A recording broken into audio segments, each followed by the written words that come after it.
330 artikel. Oke, sorry, ternyata belum direkod tadi. 330 artikel tadi itu eh, itu dari jumlah submission yang luar biasa. Kalau tidak salah, itu lebih dari 3.700 submission.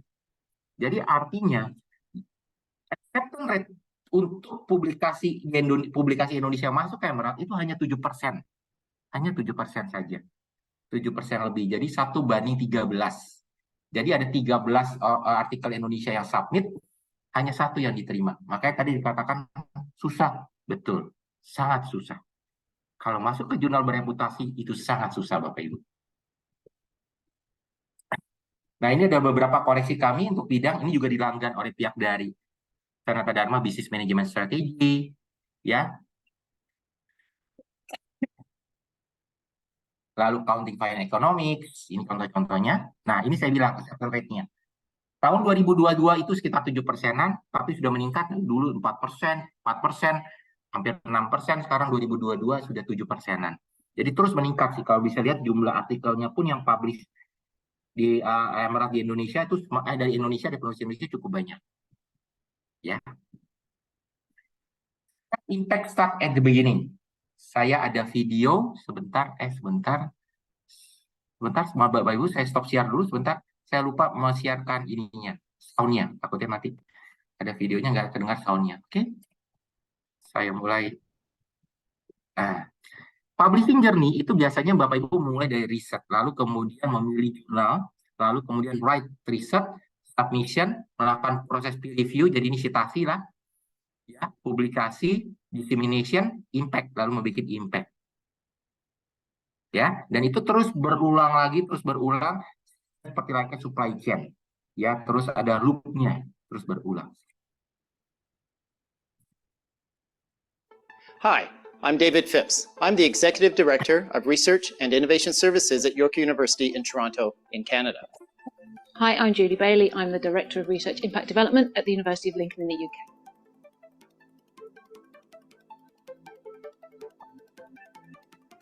Impact is the provable benefits of research in the real world. So it's some substantiated, some demonstrated effects of our research playing out in the social world. It's not measured by things like citations and academic attention. It's measured by changes, things we can see and feel are new, be they big or small. Oke.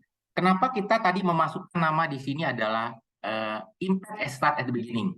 Kenapa? Karena kita ingin agar karya-karya penulis karya-karya penulis dari berbagai negara atau dari seluruh dunia itu memiliki impact. Jadi makanya itu tagline kami, visi kami adalah real impact, real world. Jadi bukan hanya artikel itu secara teoritis saja, tetapi artikel situ tersebut sudah memberikan kontribusi nyata ke dunia, ke masyarakat sekitar, ke society, ke real world. Ini mendukung yang namanya UNDP SDG. Ya, ini mendukung apa yang kita canangkan makanya kita sebagai UNDP SDG Publisher Compact, kita ingin mendukung apa yang dicanangkan ke arah UNDP SDG, poin-poin UNDP SDG. Makanya kita ingin artikel-artikel yang publish bersama Emerald memiliki kontribusi nyata ke dunia. Kontribusi nyata yang ada. Saya ada beberapa artikel dari Indonesia, dia bicara tentang pemeliharaan sungai.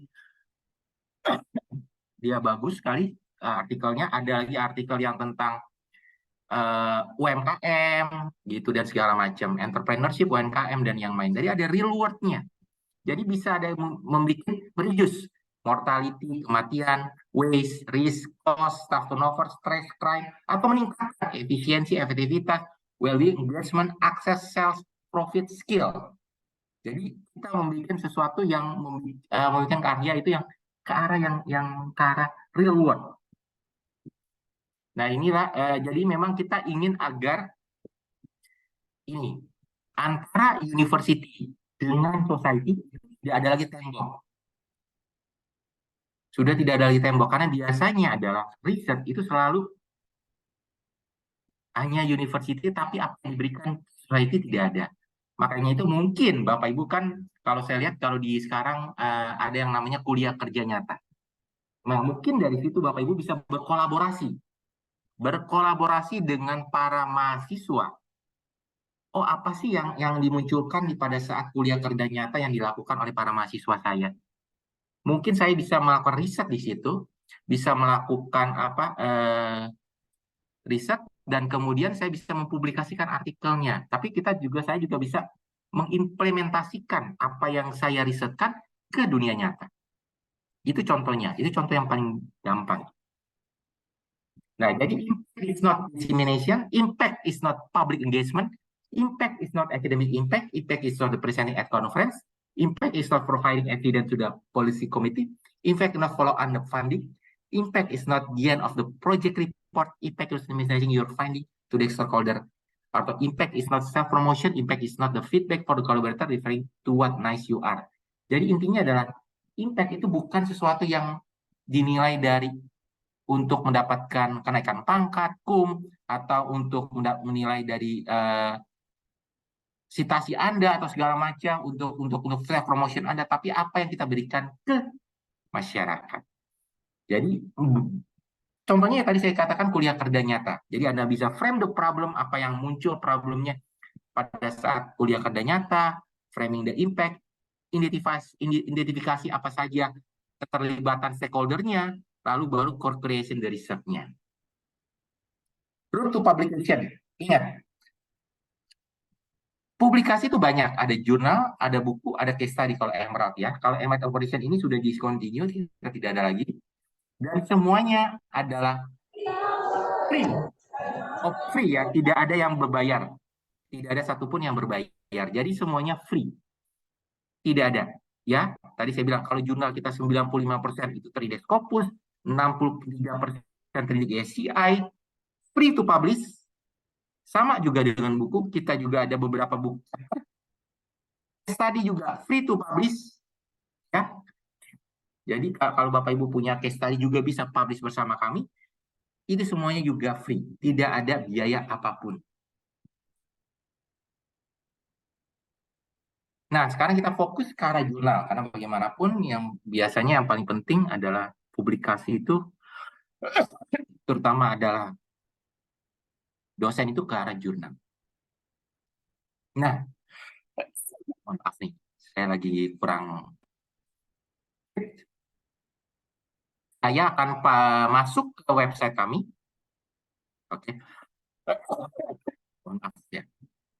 Kalau Bapak Ibu masuk ke website kami, ada emerald.com, ya, browse our content. Di sini ada books dan jurnal, ya.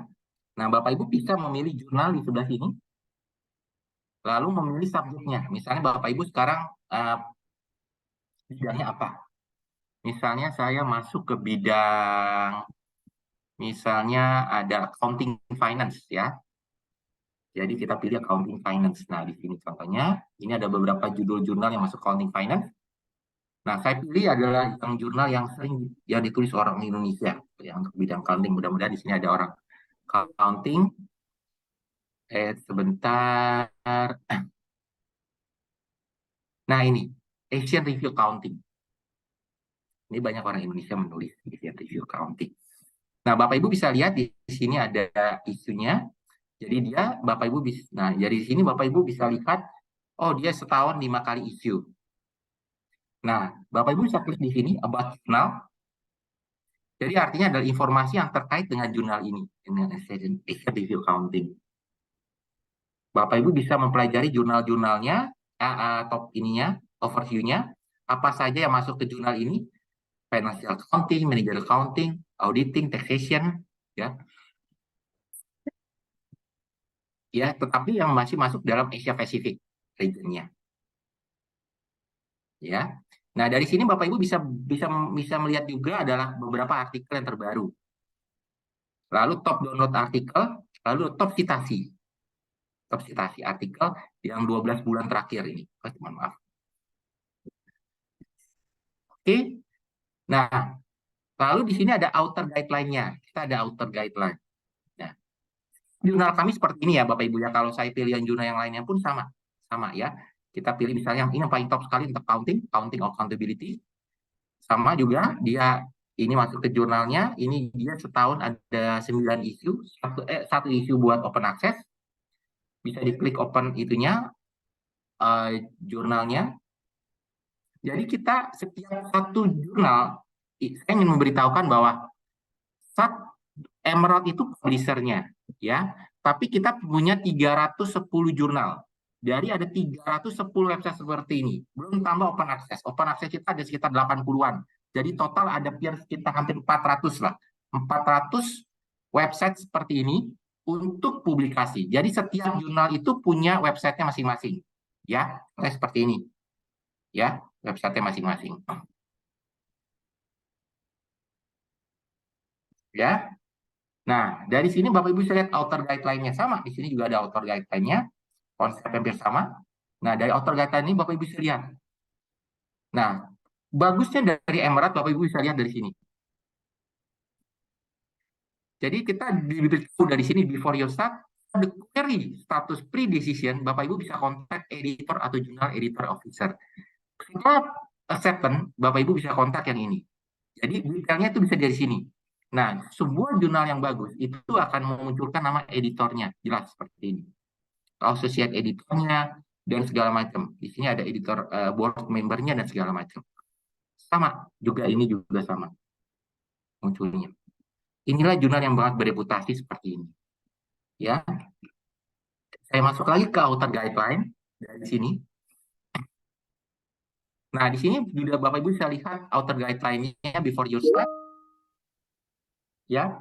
Bapak Ibu bisa lihat bahkan sekarang sudah ada, karena sekarang lagi tren yang namanya ChatGPT atau artificial intelligence. Sekarang kita juga memasukkan di author guideline kami adalah AI. Jadi bisa saja Bapak Ibu menggunakan ChatGPT untuk penulisan artikel gitu. Nah, itu diperbolehkan atau tidak, ya? Sebenarnya adalah kalau Bapak Ibu hanya boleh dibilang mencari sesuatu di ChatGPT, itu diperbolehkan, tetapi tidak langsung meng-copy paste. Copy paste aja. Panduan publikasi karya ilmiah. Tidak boleh. Ya, jadi artinya adalah Bapak Ibu harus merubah, memfrasekan kembali kata-kata yang ada di ChatGPT itu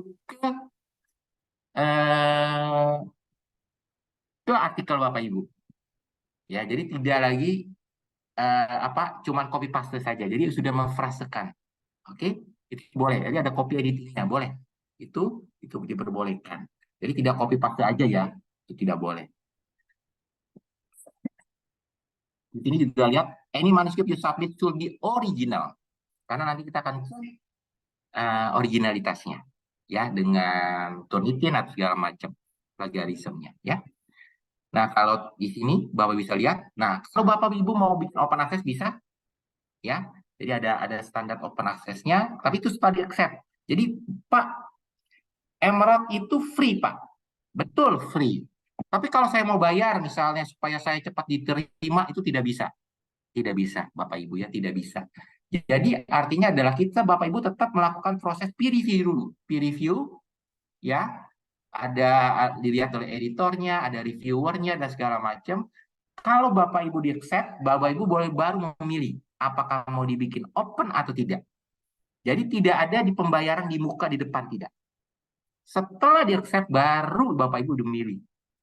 Ya, jadi jangan berpikir bahwa kalau dibayar maka kalau bayar itu di Emerald itu maka pasti diterima. Tidak. Itu tunggu di-accept dulu, baru dilihat dulu baru Bapak Ibu boleh bayar atau tidak. Jadi nggak ada hubungannya. Bahkan saya tidak akan membujuk Bapak Ibu untuk bayar. Ngapain bayar? Mahal banget tadi hampir 50 juta. Lebih baik Bapak Ibu mempergunakan uangnya untuk ini. Manuscript support service atau proofreader. Nah, ini Bapak Ibu boleh bayar ya. Itu kita kerjasama dengan Editage di sini. Prepare submission. Nah, Editage. Jadi ada. Nah, tapi ini tidak menjamin ya. Kalau tidak menjamin kalau menggunakan ini pasti diterima tidak. Kenapa? Ini penting karena kita Indonesia itu bukan negara dengan bahasa Inggris sebagai bahasa ibu, mother language, bukan. Sehingga penulisan dengan berbahasa Inggris sangat sulit. Sehingga kita butuh bantuan proofreading untuk melihat programmer kita, menyiap segala macam, formatnya dan segala macam. Supaya bisa minimal tidak kena delete habis-habisan lah. Nah, itu seperti ini. Oke? Ya, jadi ini Bapak Ibu boleh kalau bayar dengan ini boleh. Ya, tapi tidak garansi 100% diterima. Ya. Jadi gitu. Jadi ada namanya manuscript support service. Sebentar, ya. Nah, di sini baru namanya garis lingkungannya, formatnya seperti apa. Nah, ini yang uniknya Emerald, ya. Saya akan download salah satu jurnal kami. Sebentar, salah satu artikel kami, misalnya dari Asia Research Accounting ini. Saya download dulu sebentar. Ya, saya pilih yang penulisnya orang Indonesia, ada nggak nih ya? Nah, ini Rizky Adi, mungkin menulis orang Indonesia. Oh, Indonesia, betul ya. Tulisannya Indonesia. Maaf nih. Dari Kino Joyo. Nah, ini contohnya. Kita download PDF-nya supaya lebih gampang dilihatnya, ya. Nah, ini contohnya. Oke. Download PDF-nya. Nah, ini. Nah, abstrak kami itu selalu ada namanya purpose, ada desain metodologi, ada finding, ada practical implication, ada originalitas. Jadi ada poin-poinnya. Itu keunggulan Emerald. Jadi Bapak Ibu bisa lihat di sini. Ada purpose, ada desain metodologi, finding, originalitas masuk, lalu boleh memilih antara research implication atau practical implication, social implication. Kenapa ini kita masukkan? Ini kita tadi cara real world, real impact.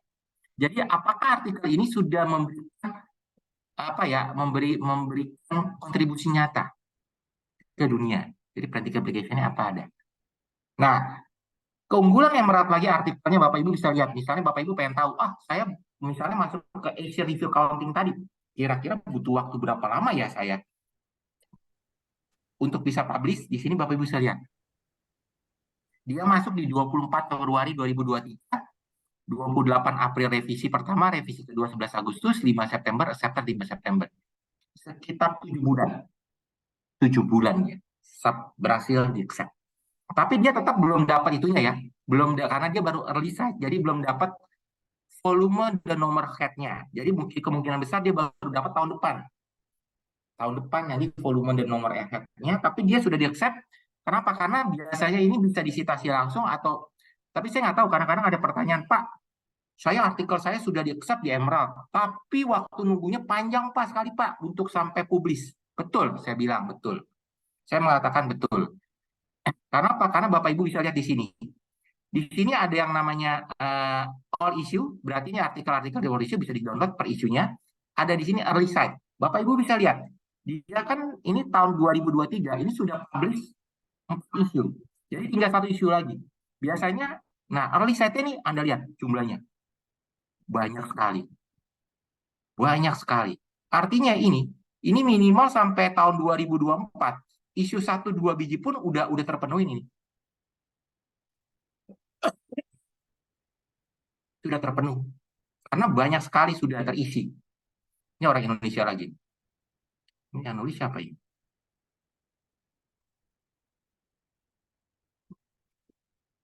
Sudah. UGM, orang UGM. Oh, campur sama UKDW. Oh, yang UGM. Sama Jogja, UKDW juga ada. Ya. Nah, ini maksudnya ini sudah penuh sekali. Jadi Bapak Ibu bisa lihat. Sudah banyak sekali. Jadi ini bisa karena dia yang tadi Pak Muhammad ini Rizky Adi ini kemungkinan besar akan masuk ke tahun 2024 untuk ketemu publish. Bisa saja bisa masuk ke 2023. Yang isu yang kelima bisa masuk ke 2024. Seperti itu. Ya. Nah, masuk lagi di sini. Di sini ada keyword-nya yang digunakan. Keyword-nya standar keyword, lalu dan segala macam. Nah, paper apa saja bisa masuk ke jurnal ini adalah research paper, viewpoint, technical paper, conceptual paper, case study, literature review, general review. Saya tahu apakah benar atau tidak, karena ini ada banyak sekali. Rata-rata kalau orang Indonesia itu sangat suka sekali research paper, ya.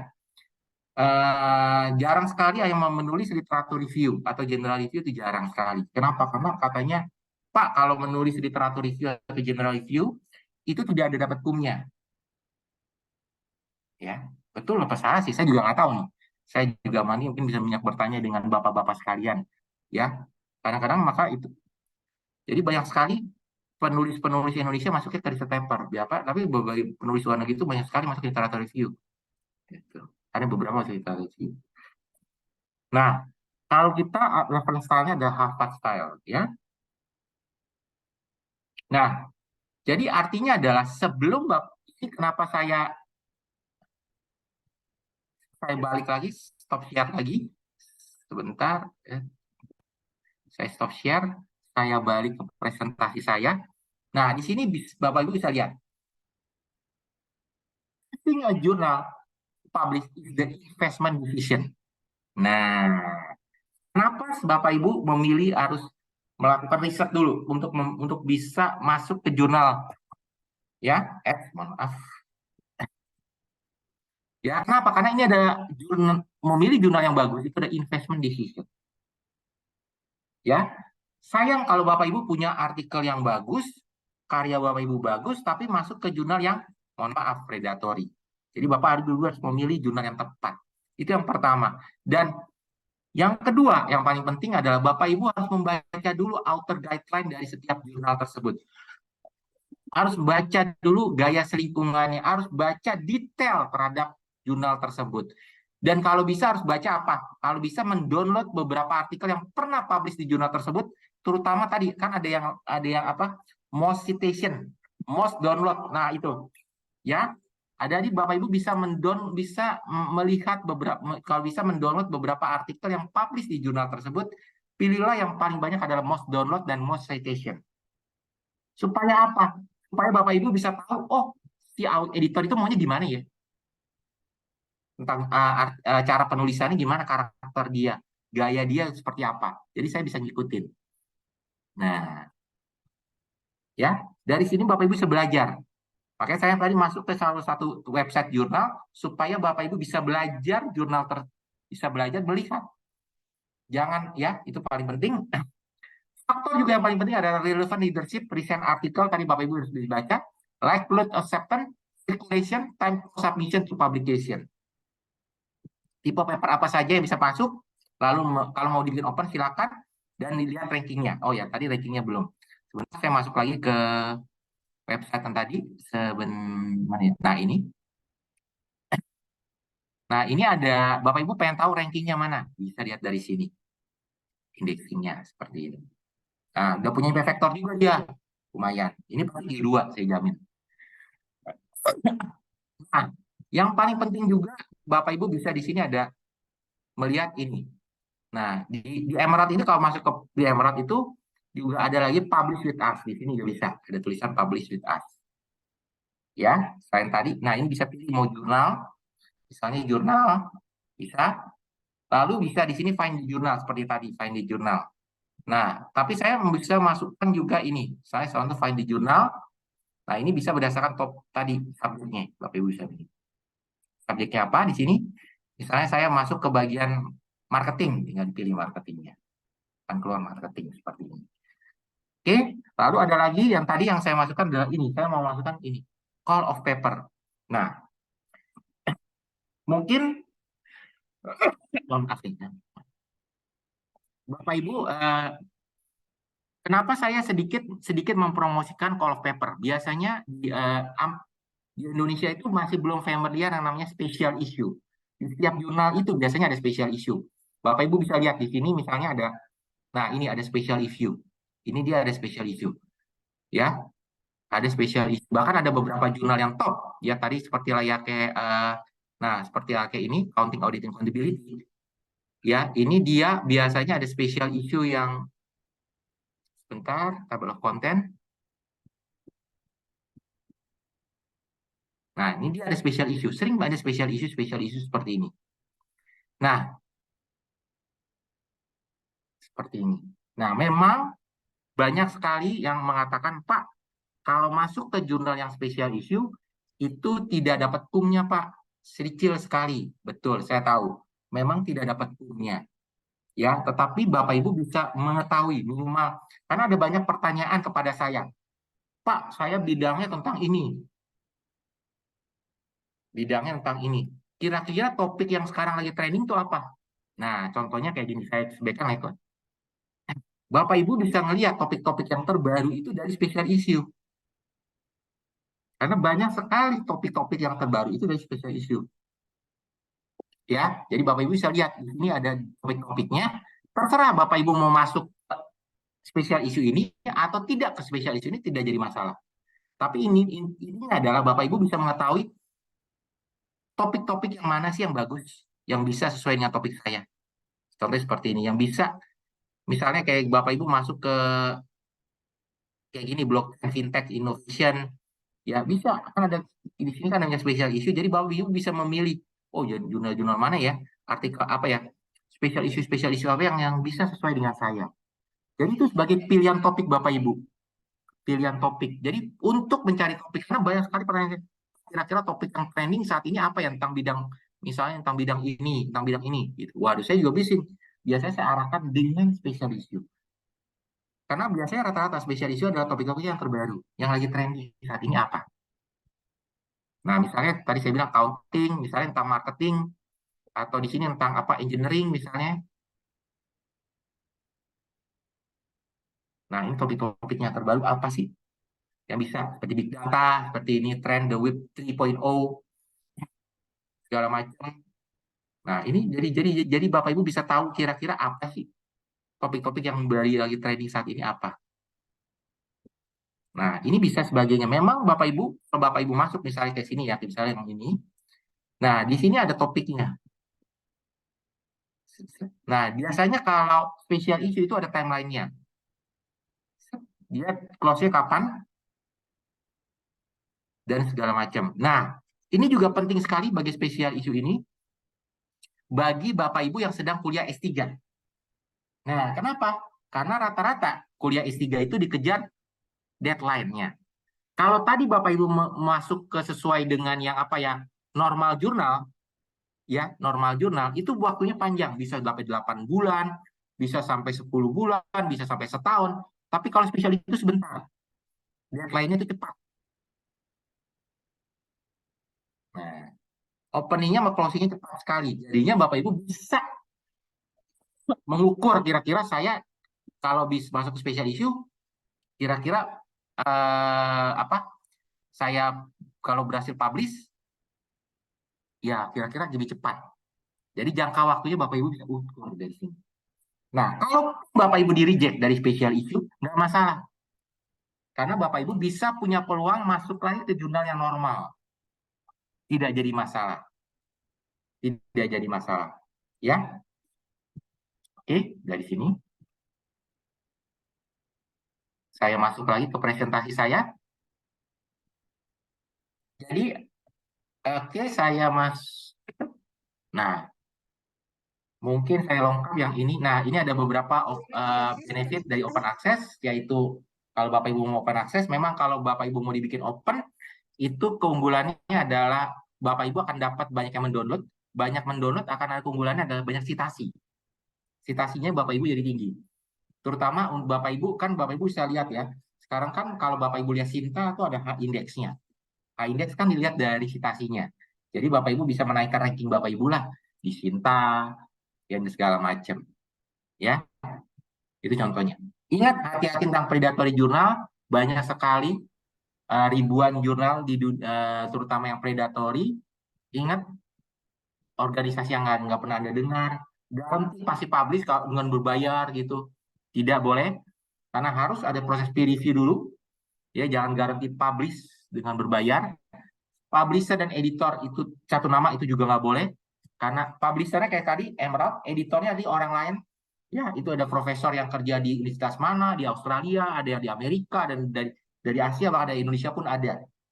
Ya, tidak ada editorial information, maka tadi Bapak Ibu lihat editorial information Emerald itu sangat detail sekali. Sangat detail. Tidak ada dokumen peer review sekali, very broad jurnalnya, itu juga hati-hati. Ya. Submit, itu yang paling penting. Anda berpikir dulu kenapa? Kalau Anda masuk ke jurnal yang predatory, sayang, CV Anda sayang.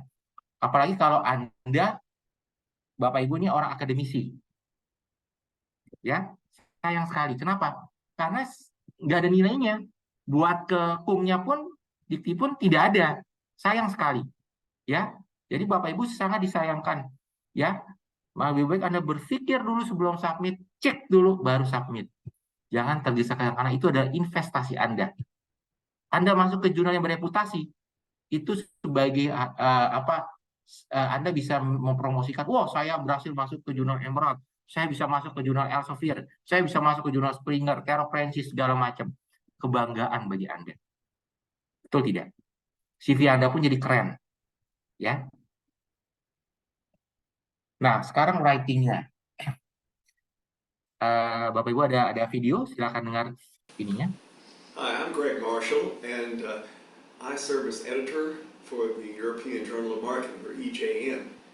EJM is proud to be part of the Emerald stable of marketing and business journals. One other thing just to talk about a little bit, and that is, how do you make sure as an academician that you're doing a great job of making an impression and getting into a good journal? Well, let me give you just a few key tips. First of all, pick the right journal. Look at your topic, make sure that your topic is a topic that's a good fit for that journal, and then do all of your homework to find out what the expectations of that journal are. It's always posted online on the journal's website.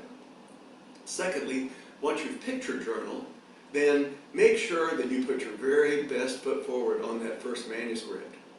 Yep, first impressions are important, and especially important because often you'll just get one opportunity to get this manuscript reviewed by your selected journal. Make sure you follow all the guidelines, and make sure that you write a manuscript that's the best possible manuscript that you can write. Then maybe you'll be fortunate enough to get a letter back from the editor a month or so later saying that you have the opportunity to revise. That's great. Getting the opportunity for a revision is a gift, and so don't blow it. If you get a revision opportunity, you want to follow the advice of your reviewers and the editors to the letter. You want to get that back as quickly as possible into the hands of the reviewers. And at that point, your odds go way up that you'll actually get a favorable outcome. Oke, dari Bapak Ibu sudah mendengar tadi dari Profesor Greg Marshall. Sekali lagi, the right journal adalah yang paling terpenting, kata Profesor Greg Marshall.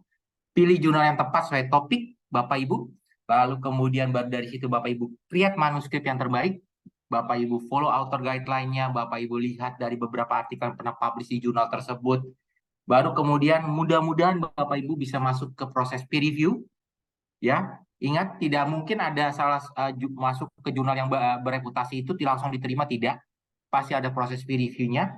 Ya, sekecil apapun major atau minor revision itu pasti ada. Nah, seperti lagi Profesor Greg Marshall katakan, kalau Anda bisa masuk ke bagian revisi itu adalah setengah jalan udah. Sudah setengah jalan, Anda tinggal ikuti jalan tersebut, ya. Follow semua apa yang diminta oleh si editornya. Mohon maaf. Nah, ini ada beberapa poin, ada 10 poin kenapa editor dan reviewer memilih jurnal Bapak Ibu. Pertama adalah originalitasnya. Ya, originalitas itu paling penting. Relevance dengan existing knowledge-nya. Riset metodologinya, ya. Lalu juga clarify dan structure dan quality writing, dari saya bilang di sini adalah proofreader tujuannya. Lalu sound logical argumentasi, theoretical practical implication, relevan dan resensi dan relevan reference, ya. Nah, ini sama seperti yang nomor 2, relevansi and existing knowledge. Ya. Lalu international global focus, lalu ETRN editorial scope dan objektifnya, lalu good title dan well present abstract. Nah, saya akan masuk lebih fokus ke ini, lebih fokus ke good title dan well written abstract. Kenapa? Saya akan sedikit memberitahu. Nah, ini sini. Di sini adalah proses review proses, ya. Orang submit, ya, submit. Dari sini pertama kali submit, ya. Si editor itu akan melihat artikel Bapak Ibu, itu hanya yang pertama kalinya, itu hanya lihat dari apa? Judul, abstrak, dan keywordnya saja. Dia tidak akan fokus ke membaca seluruh artikelnya. Dia tidak akan punya waktu. Kenapa? Karena ada jurnal yang top sekali. Itu setahun itu bisa dapat submission lebih dari 1.000. Lebih dari 1.000. Jadi sehari dia bisa dapat 3 sampai 5 artikel per harinya. Jadi dia tidak, dan sedangkan dia juga tugasnya juga mengajar juga, menulis juga sebagai peneliti juga, dan segala macam. Jadi dia tidak punya waktu untuk membaca seluruhnya. Ya, jadi dia langkah pertama yang dilakukan si editor adalah mengecek judul, abstrak, dan keywordnya. Kalau judul, abstrak, dan keywordnya bagus, dia akan kirim baru ke reviewer. Nah, rata-rata hampir lebih dari 50% kalau saya bilang rejection yang terjadi adalah di sini, rejection yang awal. Jadi pada saat di awal itu si editor memeriksa keyword, abstrak, dan title-nya itu tidak cocok, mungkin topiknya tidak cocok, salah format atau segala macam, langsung kena dash rejection. Disinilah kenanya dash rejection, karena tidak memenuhi editorial objektif. Nah, ini kena dash rejection. Jadi biasanya itu hampir lebih dari 50% itu dari sini dash rejection-nya. Karena tidak membaca author guideline. Tadi saya bilang rata-rata hampir sebagian besar si editor hanya di bagian awalnya meneliti judul, abstrak, dan title-nya. Lalu yang baru kemudian baru dia meriksa seluruhnya. Ya, saya bayang lagi yang bagian ini. Nah, ini contohnya ada beberapa kunci. Misalnya adalah title. Bapak Ibu harus fokuskan title itu ya menggunakan frase yang lebih enak dilihat. Oke, juga fokus sekali ya. Jangan menggunakan jargon. Di sini ada tulisannya jangan repeat appropriately. Jangan terlalu banyak perulangan, terutama di abstrak dan title. Di sini bisa lihat. Nah, sekarang saya kasih ada contoh ya. Ada tentang topiknya tentang supply chain. Bapak Ibu tentang supply chain. Nah, ada title yang judulnya tentang supply chain ini A, Sustainable Supply Chain Management, atau B, The Green is the New Gold. Menurut Bapak Ibu yang paling tepat yang mana?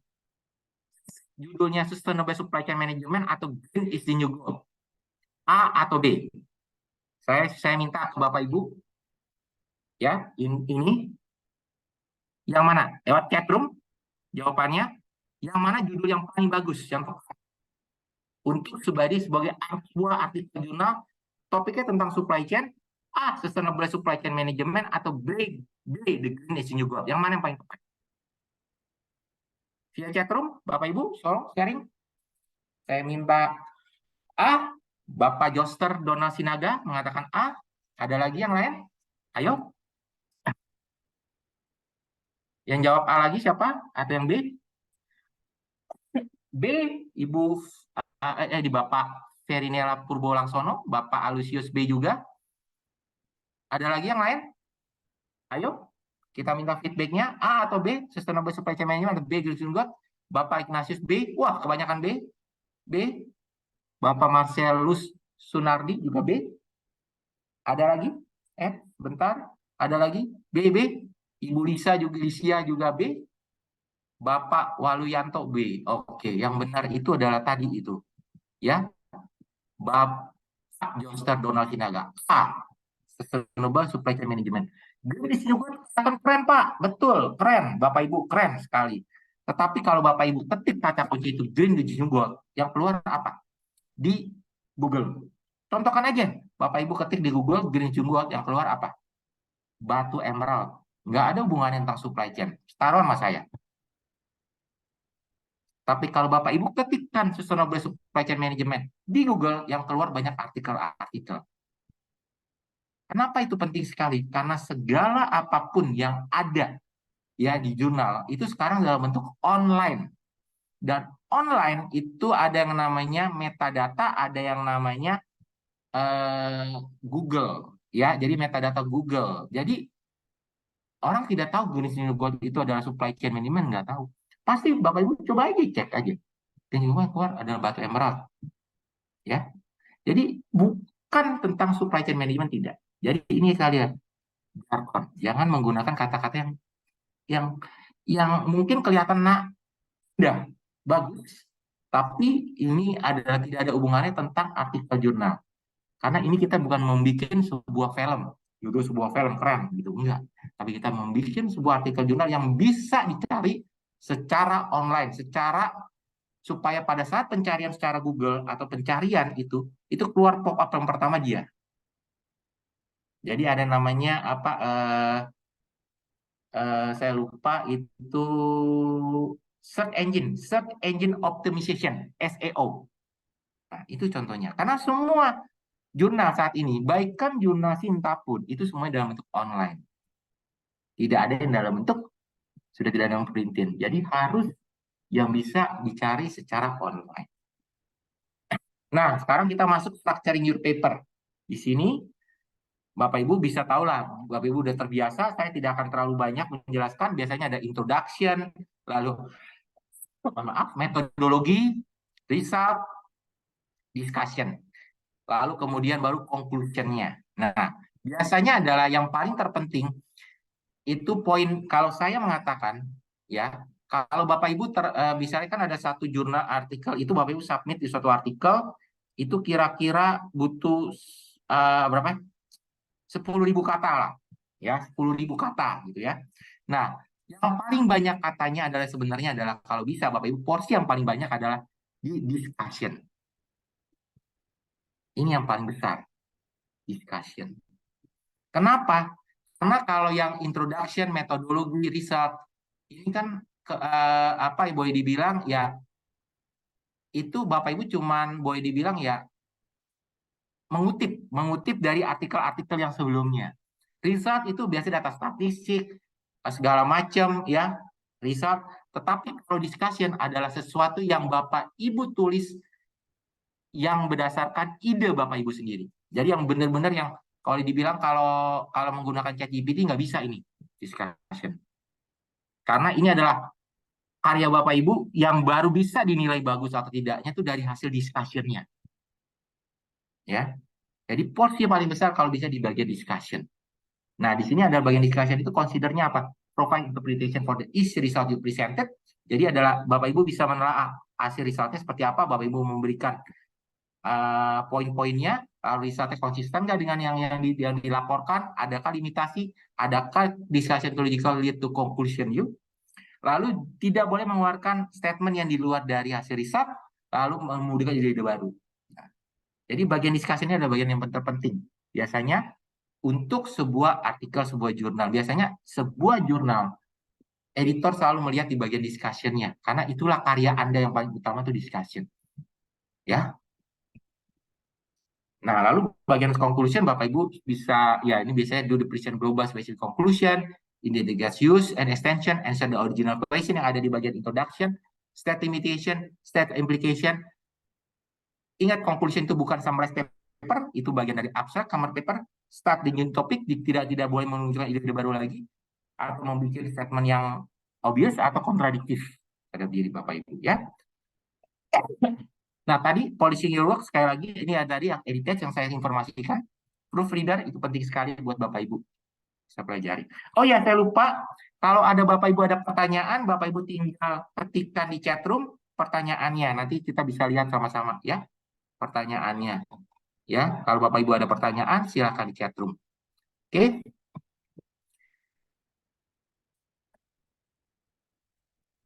Submit. Nah, sekali lagi submit. Choose the right journal. Make sure your paper fit the evidence scope. Read the author guideline, check the format dan reference, what the data guideline, and what do you need to provide. Ya. Sekarang bagian baru peer review. Tadi saya bilang ada single blind peer review, ada double blind peer review, ada triple blind peer review, ada open peer review. Nah, biasanya Emerald itu menggunakan double blind peer review. Artinya adalah si reviewer dan editor tidak saling mengenal. Ya. Nah, ini tadi saya bilang peer review proses. Nah, hati-hati kalau jangan sampai kena desk rejection. Ya, kena desk rejection. Nah, karena kalau Bapak Ibu biasanya gini, Pak, kalau jurnal Emra tuh lama, Pak. Lama nunggunya. Bilang, saya katakan. Kalau Bapak Ibu misalnya submit 3 bulan nggak ada kabar, itu Bapak Ibu punya peluang tidak terkena desk rejection. Itu akan masuk ke proses peer review. Masuk artikel Bapak Ibu dibawa ke reviewer.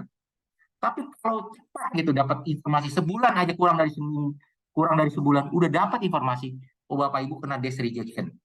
Di bagian awal udah kena. Itu seperti layaknya kalau apa tuh kalau Bapak Ibu nonton MasterChef gitu ya. Itu di awal aja udah nggak enak. Coret. Atau Indonesian Idol gitu coret gitu. Nggak enak, udah nyanyinya nggak udah cempreng gitu. Nah, itu di bagian awal udah ini.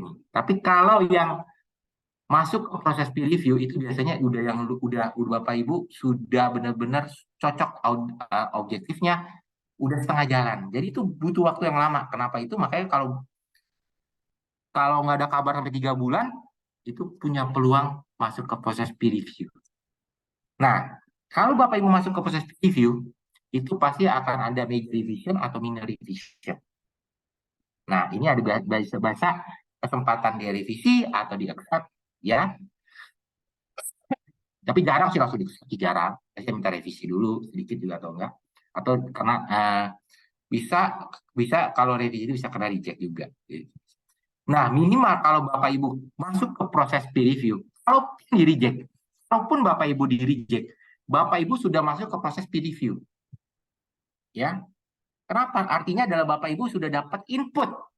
Sudah dapat input dari reviewer, sudah dapat input dari audit editor. Kenapa? Kalau Bapak Ibu kena di proses desk rejection, itu langsung reject aja, set reject tanpa dikasih input apapun untuk perbaikan artikel Bapak Ibu. Tapi kalau masuk ke proses peer review, minimal Bapak Ibu biarpun kena reject, mohon maaf saya katakan, kita juga pengen diterima, tapi walaupun kena reject, Bapak Ibu dapat input dari reviewer, editor, oh ini loh, artikel Anda kurangnya begini, inputnya, kenapa kita nggak diterima, begini.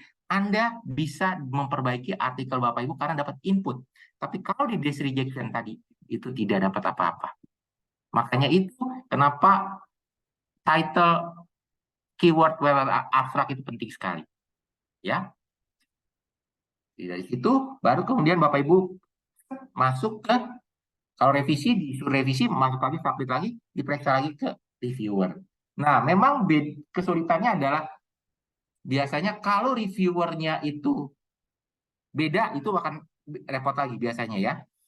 Ya, biasanya kita juga pengen pertama dulu saya pernah bertanya ke salah satu penulis Emerald, dia bilang, Pak saya masuk ke jurnal tadi Asian Review Counting, dia berhasil masuk ke jurnal Asian Review Counting, ya, tapi dia ini berat Pak masuk ke situ. Kenapa? Karena waktu first review itu ternyata dengan second reviewernya beda, sehingga saya udah perbaikin ini diulang lagi. Nah, itu bisa saja terjadi ya, bisa terjadi karena reviewernya beda. Reviewernya itu antara yang first review dengan reviewer yang second review itu reviewernya beda. Kalau reviewernya sama biasanya lebih cepat. Tapi kalau reviewernya beda, itu akan lebih lama. Jadi banyak sekali bisa terjadi revisi. Oke? Nah, sekarang request the revisi. Pertama, kalau Anda disuruh revisi, Anda harus bertanya kepada editornya, kapan deadline-nya? Ya, itu paling penting. Yang kedua, kalau Anda tidak setuju dengan yang diminta direvisi dari si editor, Anda harus tanyakan. Anda harus memberikan penjelasan. Saya nggak setuju dengan hasil review artikel saya, yang mana bagian mana, itu bisa. Kalau ada yang kurang jelas, silakan bertanya. Konsultasi dengan kolega Anda atau co-author Anda. Ya, karena rata-rata kalau tadi penulis-penulis Indonesia, ya ada sih beberapa yang satu one author, tapi ada beberapa yang multiple author, ya. Lalu yang berikutnya adalah meet the revision deadline. Ya, penuhi jadwalnya. Dan yang terakhir adalah Bapak Ibu harus bikin cover letter. Cover letternya seperti ini, ya. Bapak Ibu bikin tabel, ya. yang minta direvisi yang bagian mana, lalu Anda Bapak Ibu kasih perbaikannya. Kalau misalnya nggak Bapak Ibu tidak bisa memberikan perbaikannya, kenapa? Bapak Ibu jelaskan. Jadi ada point by point di situ. Ya, point by point. Dibikin table, Bapak Ibu bikin revisi yang bagian ini saya sudah revisi jadi ini. Kalau misalnya bagian ini saya nggak bisa revisi, kenapa? Bapak Ibu jelaskan. Ya, jadi point by point supaya si reviewer itu tidak perlu baca lagi. Si editor tidak perlu baca lagi ngulang. Kenapa itu penting sekali cover letter supaya tidak baca lagi? Kenapa? Kalau dia baca lagi si review, kalau Anda tidak bikin point by point tadi, artinya adalah apa? Si reviewer suruh baca lagi, ngulang lagi baca, dan repotnya adalah kalau ada kesalahan yang lain yang ditemukan oleh si reviewer, bagaimanapun kan ini kan manusia ngecek ya. Nah, ketahuan nih, oh ada kesalahan ini. Tambah banyak Anda minta direvisinya. Tambah besar Anda pekerjaannya. Jadi lebih baik Anda bikin point by point. Supaya si reviewer itu hanya ngecek yang bagian diperbaikin aja. Supaya dia tidak ngecek lagi di bagian lain. Yang sebenarnya salah, tidak perlu Anda cek lagi. Karena kalau nggak dibaca lagi, ulang lagi, sehingga dia ketemu lagi kesalahan Anda. Oh, yang ini belum ternyata salah. Saya kemarin kelewat. Anda perbaiki lagi. Jadinya Anda bisa kerja lebih banyak lagi revisinya nanti. Jangan sampai seperti itu ya. Kasihan Andanya. Itu tips dari saya ya. Bikin cover letter. Jangan tidak bikin cover letter. Jika paper Anda reject, itu karena apa? Following instruction, author guideline, tidak sesuai dengan scope-nya, problem kualitas lemah, paper motivation-nya juga lemah, dan tidak apa ya, insufficient contribution to the field ya. Ingat, don't give up. Ask and listen, try to improve, dan resubmit again when you're ready. Ya, Bapak Ibu, gagal itu kita juga pengen diterima langsung gitu ya. Tapi gagal itu memang sebuah pelajaran. Ya, Bapak Ibu, pelajaran Bapak Ibu untuk bisa berkembang di masa depan. Ya, jangan sampai hilang harapan. Karena saya pernah ada ketemu salah satu penulis, dia bilang ke saya, Pak, 2 tahun pertama saya reject terus, Pak. Tapi sekali saya diterima, saya sudah belajar dari situ, dari reject itu, akhirnya sekarang tiap tahun saya bisa ada yang diterima, ada yang diterima. Biarpun masih ada yang di reject juga, dia bilang. Tapi minimal bisa diterima. Bahkan saya ketemu editornya Emerald, dia bilang, kan editor juga harus nulis juga, harus submit juga. Dia bilang, wah, gue jadi editornya Emerald, tetap aja di reject juga, gitu. Oleh jurnal Emerald sama aja. Jadi jangan dikira, biarpun editor pun udah jadi editor nggak pernah di reject, bisa di reject juga. Ya, jangan mengatakan tidak di reject, pasti bisa di reject juga. Nah, sudah diterima barulah kami sebagai publisher Emerald itu melakukan cross check. Ini seperti ini. Nah, cover letter. Nah, cover letter. Mungkin Bapak Ibu tahu nggak sih cover letter yang mana? Ya, Bapak Ibu. Nah, cover letter itu kalau misalnya Bapak Ibu mau submit ke jurnal, itu kan biasanya disuruh ada kotak kosong, disuruh ngisi, ya kan? Disuruh ngisi kira-kira apa yang nah, itu Bapak Ibu suruh ngisi kotak itu seperti layaknya email lah. Email ke si editor. Jadi bukan hanya isinya manuskrip saja, tapi email ke auditor supaya mengatakan bagaimana Anda mempromosikan diri Anda, mempromosikan artikel Anda. Nah, itulah namanya cover letter. Nah, biasanya di berbagai penulis di Indonesia, berbagai penulis itu sering kelupaan tentang cover letter ini. Jangan ditinggal, jangan tidak ditulis. Anda harus tulis, Anda harus tulis itu cover letter. Ya, ya, cover letter itu Anda harus tulis. Anda harus isi cover letter itu, jangan dibolongin aja. Ya, karena itu kesempatan Anda untuk mempromosikan artikel Anda. Ini contohnya cover letter yang bagus. Ya, Anda Bapak Ibu bisa lihat sebentar. Nah, saya kasih waktu 1 menit untuk membaca. Ini contoh cover letter yang bagus.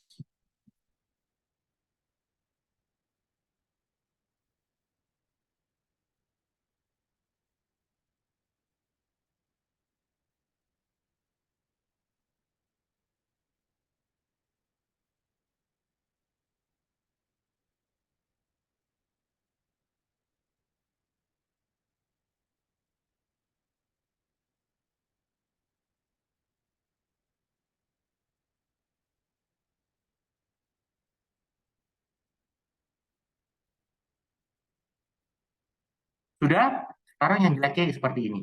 Nah, Bapak Ibu baca cover letternya yang jelek.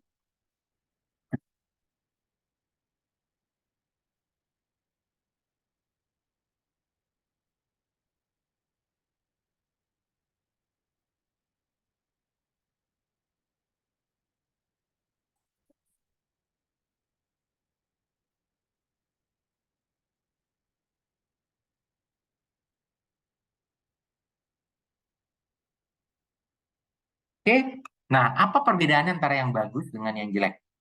Ya, kalau Bapak Ibu lihat di sini, yang bagus adalah dia mengatakan bahwa saya submit ke jurnal ini, topik saya mengenai ini, ya, dan topik ini sesuai dengan appropriate di sini, katakan dengan objektif aim dan objektifnya dari jurnal ini. Nah, tapi kalau jurnal ini saya mau masuk ke jurnal documentation, karena documentation adalah high impact, sangat dikenal. Dia tidak pernah bicara tentang artikelnya, tapi dia hanya berbicara tentang saya masuk ke jurnal ini karena jurnal ini bereputasi keren dan segala macam. Ya, ini seperti layaknya cari muka, ya, tidak baik, ya. Dan ini penting sekali, ini cover letter sekali, sangat penting sekali. Ya, bagaimana Bapak Ibu berkomunikasi secara akademis yang benar dan baik. Kalau cover letternya jelek, itu bisa saja mau arti bagus apapun bisa jadi reject gara-gara cover letternya jelek. Itu banyak kejadian seperti itu. Banyak kejadian. Jangan melupakan cover letter, itu ada poin yang paling penting. Ya, bahkan ada beberapa artikel yang ya biasa aja, tapi karena cover letternya bagus banget, jadi si editor merasa terkesan sehingga bisa diterima. Itu bisa saja kejadian seperti itu. Ya, jadi Bapak Ibu jangan melupakan cover letter. Books, ya, kalau Bapak Ibu mau publish books bersama Emerald, itu banyak sekali books, kriteria books karena di Emerald itu ada scholarly monograph, ada edited collection, ada short form books, ada professional book, bahkan kita punya juga book chapter, ya. Nah, kalau Bapak Ibu main masuk ke misalnya adalah monograph yang single scholarly monograph, ya, atau professional book, Bapak Ibu tinggal kirim proposalnya ke kami, ya, tinggal kirim proposal kami. Ya, itu bisa. Studi kasus juga sama, studi kasus. Bahkan kalau studi kasus itu, Bapak Ibu jika masuk ke studi kasus kami, itu kita bukan hanya Bapak Ibu gratis, tapi Bapak Ibu dapat duit 100 pound sterling. Nah, ingat studi kasus kami ada teaching cases. Jadi teaching cases adalah ada teaching note-nya. Jadi bukan hanya kasus saja, ada teaching note-nya. Bahkan studi kasus kami sudah terindeks Scopus. Sudah terindeks Scopus juga. Ya, ini juga bisa. Nah, yang berikutnya adalah publication ethic. Publishing ethic, ini Bapak Ibu sudah biasa lah ya tentang plagiarism copyright, jadi kita menggunakan Itent-Ticket. Ya, sama seperti Turnitin, itu yang lebih advance dari Turnitin, Itent-Ticket. Lalu kita juga ada namanya COPE, Committee of Publication Ethics. Karena seluruh author di Emerald itu akan masuk ke namanya COPE, Committee of Publication Ethics. Jadi Bapak Ibu ada pertama adalah seeking agreement between author. Seeking agreement between author itu penting sekali, terutama adalah di Indonesia. Kalau di luar negeri itu tidak terlalu, karena di Indonesia itu nama pertama itu penting, ya. Bahkan saya ada apa? Ada bahwa bilang kalau untuk masuk jadi guru besar harus punya apa jurnal yang nama pertamanya banyak. Ya kalau cuma 1-2 nggak bisa gitu, nggak bisa jadi guru besar, repot deh. Tapi kalau di luar negeri kan namanya itu kan berdasarkan abjad saja, family name-nya abjadnya. Tapi kalau di Indonesia penting nama pertama, ya. Lalu di close any conflict of interest, lalu kemudian dapatkan permission, publish interview dan case study-nya, atau lalu ingat tidak boleh submit di lebih dari satu jurnal secara bersamaan, ya. Lalu don't refer to give your tutoring, dan juga paling penting adalah ini yang juga banyak sekali ada self plagiarism, ya. Kalau Bapak Ibu misalnya mengambil dari disertasi juga dicantumkan sebagai ini artikel saya itu bagian dari ada disertasi saya itu juga dicantumkan sebagai referensinya, ya. Nah, tadi kita ada SDG Publisher Compact, saya nggak usah jelaskan lagi. Open Research Saya rasa saya sudah saya lengkap. Nah, share. Nah, satu lagi yang paling penting adalah sharing. Jadi Bapak Ibu juga, kalau Bapak Ibu berhasil masuk ke Emerald, Bapak Ibu juga atau masuk ke publisher top dunia lainnya, ya, Bapak Ibu harus share, harus promosi. Jangan diam saja. Kenapa? Promosilah ke sosial media. Saya contohkan ya. Ini saya contohkan. Saya masuk lagi. Contohnya ini. Sebentar. Nah, ini saya contoh yang early site ada gak? Nah, ini namanya All Metric. Nah, kenapa itu dipromosikan? Minimal adalah kalau Bapak Ibu promosikan, Bapak Ibu meningkatkan jumlah download di sini. Ada jumlah downloadnya. Kalau semakin banyak yang mendownload, semakin banyak apa? Citasi, peluang citasi. Jadi Bapak Ibu bisa promosikan jumlah download. Jadi download itu lumayan. Kayak gini udah semakin lumayan, 200. Ya kan, lumayan. Nah, jangan sampai 0 seperti ini. Kasihan juga kan. Nah, kan ada jumlah downloadnya. Jadi itu promosi, Bapak Ibu promosi. Lalu juga yang kedua, di sini ada All Metric. Nah, All Metric ini adalah dihubungkan dengan sosial media. Dihubungkan dengan sosial media. Jadi dia itu menghubungkan dengan, di sini artikel ini pernah dipromosikan lewat Twitter. Biru Twitter. Ya, Twitter. Ya, jadi kalau Bapak Ibu All Metric itu artinya apa? Sebentar, saya cek, saya kasih penjelasan.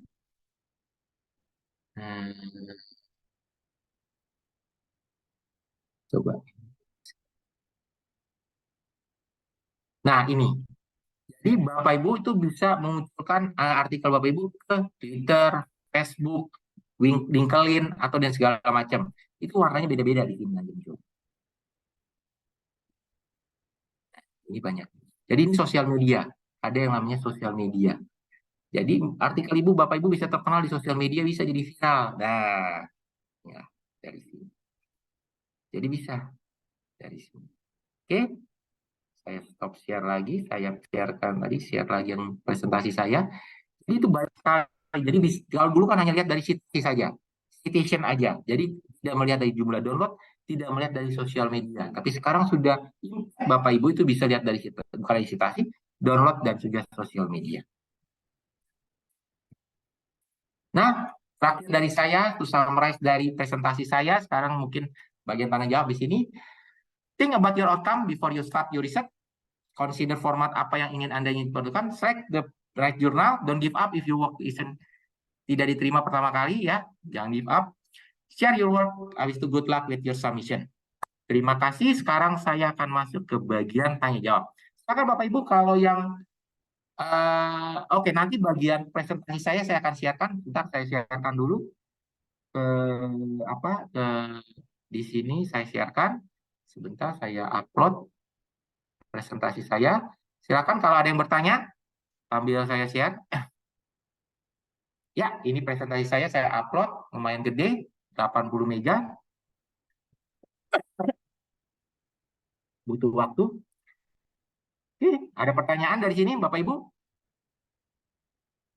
Silakan mau di via chatroom, mau di unmute, silakan. Silakan, ada yang pertanyaan? Silakan. Jangan lupa, oh ya satu lagi, saya lupa satu lagi ini. Nah, ini. Nah, ini adalah Facebook kami, ya. Follow juga Facebook kami ya, buat promosi sedikit. Tapi di Facebook kami ini banyak sekali informasi-informasi, ya. Contohnya adalah kalau ada webinar-webinar dari editor-editor, Bapak Ibu bisa ikut di sini. Ya, ini follow saja Facebook kami. Jadi Bapak Ibu bisa ya follow. Jadi bisa sebagai Bapak Ibu bisa untuk promosi untuk melihat kalau ada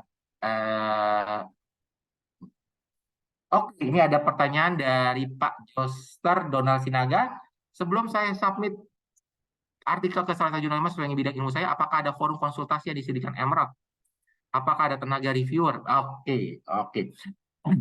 Kalau forum konsultasi nggak ada sih Pak ya, dan ada tenaga reviewer Emerald itu tidak ada sebenarnya untuk apa nih? Saya nggak ngerti nih. Sebelum Bapak itu ada sebelum Anda submit karena Bapak takut dia di reject ya mungkin ada itunya kita tidak menyediakan itu.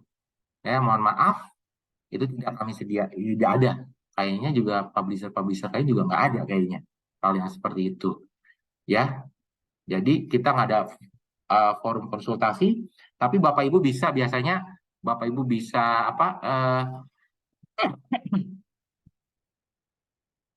bisa, karena kan tadi kan Bapak Ibu sudah punya akses Emerald ya, Bapak Ibu bisa lihat berapa sih artikel-artikel yang masuk ke jurnal Emerald karena nggak tulis Indonesia gitu. Jadi saya bisa berhubungan dengan mereka untuk cari ilmunya dari situ ya, seperti itu ya. Jadi tidak ada sih kalau tenaga reviewer dari Indonesia ada ya, tapi maksudnya kalau reviewer dari Indonesia ada, tapi kan ingat kita double blind peer review, artinya adalah si reviewer dengan author tidak saling mengenal, Bisa saja artikel Bapak itu yang review orang Indonesia juga bisa, tapi tidak tahu yang mana orang Indonesia siapa ya, itu pasti ada karena kita banyak sekali reviewer dari Indonesia.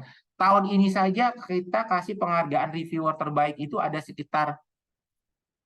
kita memberikan penghargaan ada sekitar 8 sampai 10 orang. Saya lupa berapa jumlahnya. 8 sampai 10 orang reviewer terbaik dari Indonesia. Jadi itu adalah Bapak Ibu tersebut itu menjadi reviewer terbaik. Ya, jadi ada sekitar 8 sampai 10 orang menjadi reviewer terbaik dari Indonesia. Jadi kalau reviewer dari Indonesia banyak. Saya bisa ketemu tuh yang udah saya kenal aja udah puluhan kayaknya yang dari reviewer. Ya, itu banyak. Tapi apakah Bapak yang nggak bisa berhubungan karena kan tadi saya bilang double blind peer review antara reviewer dengan author itu tidak saling mengenal karena blind. Gitu. Oke? Ada pertanyaan lagi dari sini? Silakan Bapak Ibu.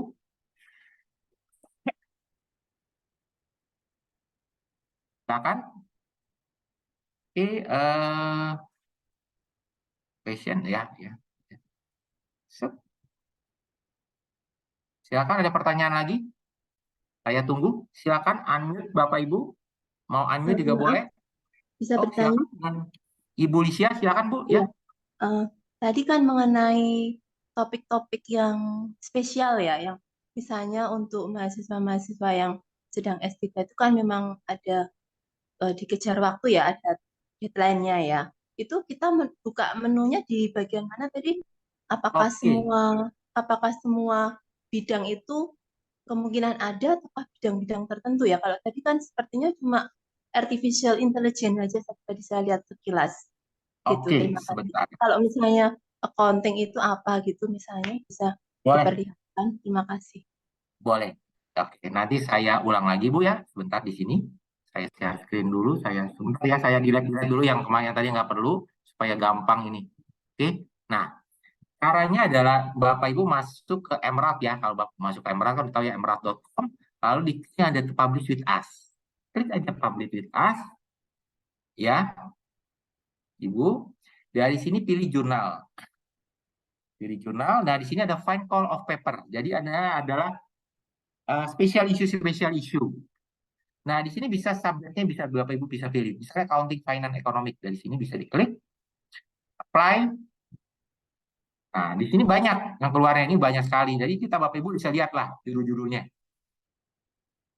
Nah ini sebentar ya, ini digitalization accounting and auditing practice misalnya ya. Contohnya seperti ini contohnya. Ya. Nah, ini biasanya ini adalah editornya. Lalu deadline-nya kapan? Ini deadline-nya 1 Februari 2024. Nah, Bapak Ibu bisa baca ini semua, lalu copy apa saja di sini. Nah, di sini bisa lihat. Enable adopting digital. Nah, ini bisa dilihat lah. Ya, saya nggak bisa terangkan semuanya. Nah, ini ada author guideline-nya. Silakan. Nah, seperti ini. Nah, ini submission close-nya tanggal segini, editornya dia. Ya. Nah, ini. Oke, dari sini tinggal Bapak Ibu tinggal di sini ada tulisannya submitnya tinggal di sini submitnya. Sama sih submitnya seperti yang sama, tinggal disebutkan itu adalah bagian dari special issue atau tidak. Ada tulisannya. Ini ada auto guideline-nya pun ada di sini. Nah, di sini auto guideline itu tetap mengikuti auto guideline jurnalnya ya.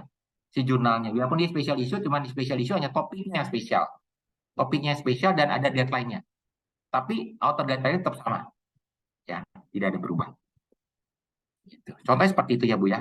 Jadi Ibu masuk ke Publish with Us, sekali lagi, lalu ada jurnal, lalu tinggal pilih call of paper, finding call of paper, tinggal pilih subjeknya, ya misalnya ini accounting atau yang lain, atau bidang pendidikan juga ada. Kalau di sini ada orang pendidikan, education, tinggal dipilih seperti itu. Oke, ini cukup Oke, jelas. terima kasih. Ya, terima kasih. Ya, terima kasih. Oke. Ada lagi pertanyaannya, Bapak Ibu? Silakan.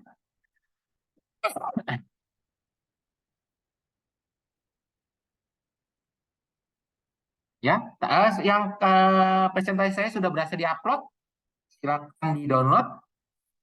Ya, ada lagi pertanyaannya atau silakan unmute saja lebih gampang supaya lebih cepat.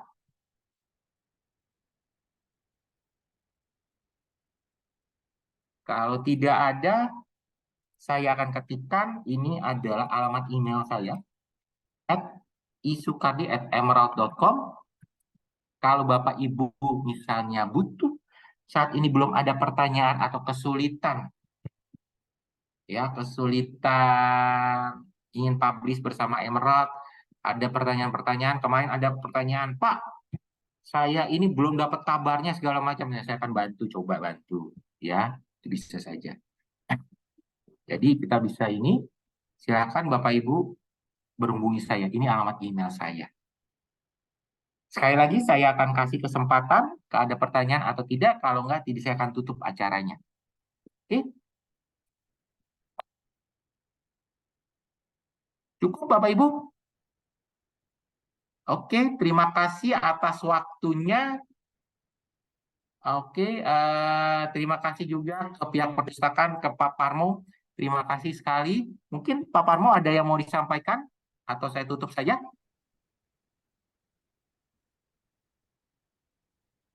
Pak Herwan, terima kasih banyak. Oh, Ya. terima kasih banyak juga Pak. Ya. Iya, terima kasih banyak. Sudah memberi waktu, menyediakan waktu untuk kami. Dan semoga teman-teman yang siang ini hadir di Zoom mungkin mendapat tambahan ilmu baru dari Emerald gitu. Dan semoga bermanfaat untuk mereka. Kiranya hanya itu yang bisa kami sampaikan Pak Irwan. Mungkin di lain kesempatan kalau ada acara yang sama bisa kami sharingkan lagi ke teman-teman di Universitas Sanata Dharma. Boleh. Begitu Pak Irwan, terima kasih banyak. Terima kasih Bapak Ibu, terima kasih juga ke pihak perpustakaan Pak Parmo. Saya sampai jumpa. Tadi saya kasih alamat email saya, silakan hubungi saya kalau ada pertanyaan dan yang lainnya. Terima kasih, sampai jumpa. Oke. Terima kasih. Sama-sama Pak, terima kasih juga.